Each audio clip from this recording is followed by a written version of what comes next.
I'm Phil Hudson. I'm Barry Bowen of the Newcastle Ecclesia in Australia. We have a project called the Ensign project, which is a plan to build a hostel in Gush Etzion near Jerusalem to help accommodate and educate returning Jews to the land. God gave the Holy Land to the Jews. The Christadelphian community believe and teach this. We have seen the land transformed from a wilderness, laid bare by thousands of years of conflict and neglect. It is now a thriving metropolitan and agricultural society.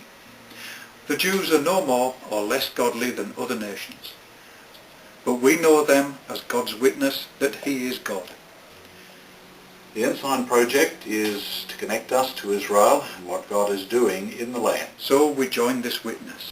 All Christadelphians, young and old, are asked to contribute $5 or $6 to this project. We need to declare this land belongs to God, and despite what men will do to it, this land will be delivered into Jewish hands before Messiah returns. Jeremiah was told to buy land near Jerusalem just before the Babylonians invaded it, because it was his inheritance and it would be given to him. The nations say it should be given back to the Palestinians because it was taken from them. But we, like Jeremiah, declare it belongs to Israel. Whatever happens, it will be returned to the ones to whom God will give it. We believe this and we want to testify to it. We want to inspire you to connect with these words from Isaiah 31 verse 5. As birds flying, so will the Lord of hosts defend Jerusalem. Defending also, He will deliver it, and passing over, He will preserve it. In the 1500s, Leonardo da Vinci designed the machines that we know today can fly. But it was not until 1902 that God enabled the Wright brothers to invent the flying machine. In World War I, the British had air superiority in the deserts of Palestine over the Turkish and German enemy. By spotting the Turkish forces in the desert, they were able, by throwing notes to British ground forces, and particularly the light horse, to direct them to the retiring Turkish troops and overrun them swiftly. There was only 20 minutes of useful light left on the afternoon of the 31st of October 1917. The light horse had to get to the wells in Beersheba, and they had to do it before the Germans detonated the charges that destroyed the wells and deprived them of water. 800 men rode into the Turkish artillery. It was the last successful charge of light horse in world history, and it was swift and unbelievable. This was the same day Lord Balfour of the British Parliament wrote to Baron Rothschild a letter, known as the Balfour Declaration, claiming the British government looked with favour on settling a home in Palestine for the Jewish people. General Allenby entered Jerusalem on the 9th of December 1917, releasing this city from Turkish control after 400 years of occupation. Air superiority gave the British victory, and Jerusalem was delivered and preserved. There was a Turkish flag in Jerusalem in 1917. There was a British flag there from 1918 to 1948.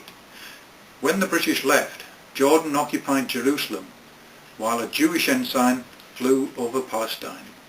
God told us in Isaiah 5 verse 26, He will lift up an ensign to the nations from far, and will hiss to the Jewish people from the end of the earth. And behold, they shall come with speed swiftly. In 1956, Egypt's Gamal Abdel Nasser became leader of the Arabs, intending to force Israel into the Mediterranean Sea. He did not succeed, and it took 2 months to bury the dead. They were scattered over the desert. In 1967, he tried again. Israel preempted the war in 1967, striking Egypt's air force and destroying it on the ground. The Egyptian early warning systems were turned off so the leader of the Egyptian forces could inspect placements in the Sinai, ready for the invasion. The Egyptians reported they were winning the conflict and had destroyed 70 of Israel's planes. Jordan, who occupied the old city of Jerusalem and the West Bank, came into the war.